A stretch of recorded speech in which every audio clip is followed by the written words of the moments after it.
Hi, this is Teacher Jennifer from US Citizenship Podcast.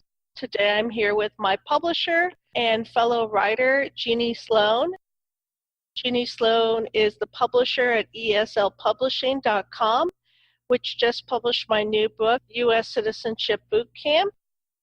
And she's also the author of She Built Ships in World War II. Today we're going to talk a little bit about each one of our books. I would like to now turn the question over to a story that you wrote that talked about work of national importance under civilian direction.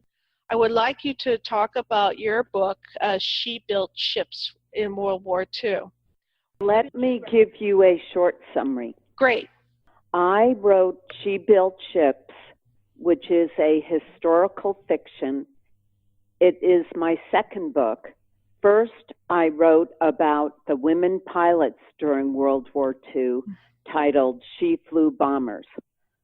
Then I wanted to know, what did women do on the home front, which is how I started to write She Built Ships. The characters in this book are fictional, but they are true to the time period. The history is accurate. Lolly is married with 2 children. Her husband leaves for the Navy, and she becomes a welder by going to Richmond High School for training and gets a job at the Richmond Shipyards. She welds with a black woman welder who migrated from the South and is married to a Tuskegee Airman. They both have to learn how to deal with prejudice from the men that were working there who were not qualified to join the armed forces like most of the men. The men were prejudiced against women and color. And I did want to say, She Built Ships During World War II was made into an ESL version by Michelle Canup, who is a teacher at the Santa Rosa Junior College, an ESL teacher. She also made an individual large format workbook that goes along with the storybook. When you're talking about this book, I understand that this book was recently used in one of the adult schools in the North Bay. Could you talk a little bit about their experience with that? There are 2 teachers at the Pittsburgh Adult School that this summer taught 2 classes on the ESL version, She Built Ships During World War II. After they taught the class, they went on a field trip to the Rosie the Riveter Museum and the Red Oak Victory Ship in Richmond, California. And I got to meet my audience or the class. How exciting. It was very worthwhile for me. So what kind of questions did the students have about your book?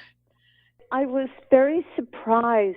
They only asked me one question. They got very involved in the storyline of the fictional characters, that Lolly had an affair with her welding instructor, Mr. Cunningham. Oh. And they wanted to know what happened. Did Lolly go off with Mr. Cunningham and leave her husband named Joe? They also remarked how they did not like her husband, Joe. And I was glad to hear that, because I purposely wrote him like a very arrogant, bossy man who was not very good with their 2 children. Wow. And I was surprised, but I was happy to see that they were caught up in the storyline, because this book is meant for people to learn history and English at the same time. History books can be too dry, and this is a nice, involving way to learn history. Not only do I teach citizenship, I'm also teach ESL. So I'm very glad that your students could take the book and basically have this experience actually going to the shipyard where they built the ships for World War II. Let me go back to the vocabulary that we talked about in the book, US Citizenship Bootcamp. Say, for instance, the vocabulary related to financial support. Is there any example the term financial support or the concept of financial support came up in your novel? Very much so, because Lolly was a housewife with 2 children, and her husband joined the Navy and left her without any money, hardly. And then when he did send a check, it wasn't that much, and you never knew when you were going to get it. So she was able to go to Richmond High School and learn how to become a welder and pass the test, and then get a job at the Richmond Shipyards. And she was able to help support her family. Let's talk about another term that comes up in the book, U.S. Citizenship Bootcamp. We talk about the work of national importance under civilian direction. Is there an example from She Built Ships in World War II about work of national importance under civilian direction? Very much so, because the women building the ships were sometimes asked to do an additional shift of work, to work 7 days a week, and they said yes gladly. They were very happy to be working, even though it was very, very hard work and stressful, because they knew they were helping to win the war. This brings up a couple civics questions from USCIS. Question 78, name one war fought by the United States in the 1900s. What war are you talking about in your book, She Built Ships? It's World War II. Who was the president during the Great Depression and World War II? The president was Franklin D. Roosevelt. Who did the United States fight in World War II? The United States fought Germany, Italy, and Japan. So let's end this part of the interview with talking about the students' questions about the spouse and ex-spouse. What are some of the examples from She Built Ships about spouse and ex-spouse?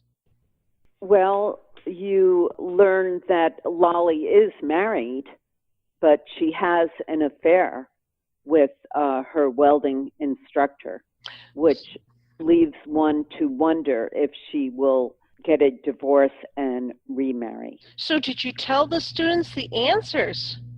No. Why? And they didn't like that.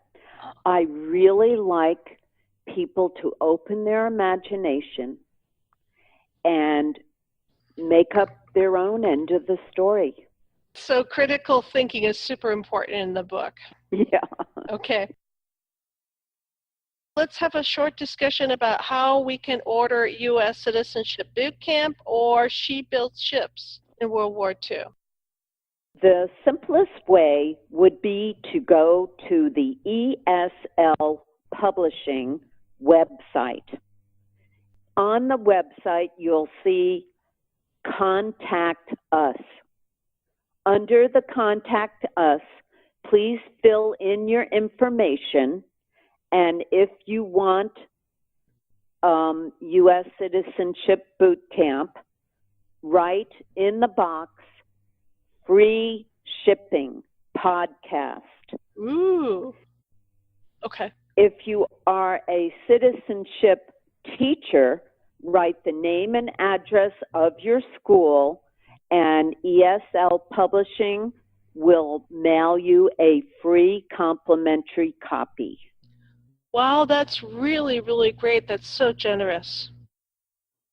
This way you can look over the book and decide if this is something that would really help your students. Thank you so much for this interview.